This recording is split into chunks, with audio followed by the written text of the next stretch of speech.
Dans son discours à la nation prononcé à la veille du Nouvel An, le président ivoirien Alassane Ouattara a déclaré que le produit intérieur brut de la Côte d'Ivoire est resté positif en dépit de l'impact de la Covid-19.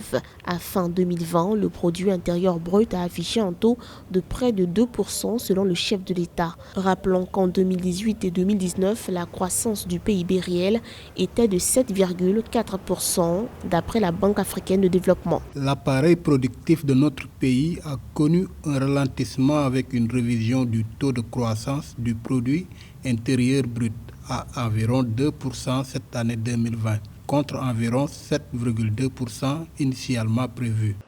D'après un rapport de la Banque mondiale, le Covid-19 a eu des répercussions directes sur les entreprises opérant dans le pays. Suite à la réduction du temps de travail, la baisse des ventes et des revenus, 37,7% des entreprises ont dû cesser leurs activités, dont 2,4% définitivement et 35,3% temporairement. Les agriculteurs sur qui repose l'économie du pays en ont également pâti. Il faut savoir que l'agriculture inclut les producteurs, les transports, l'agroalimentaire, et tout ceci était carrément au ralenti avec des villes qui ont été isolées, par exemple la ville d'Abidjan qui a été isolée de toutes les autres villes.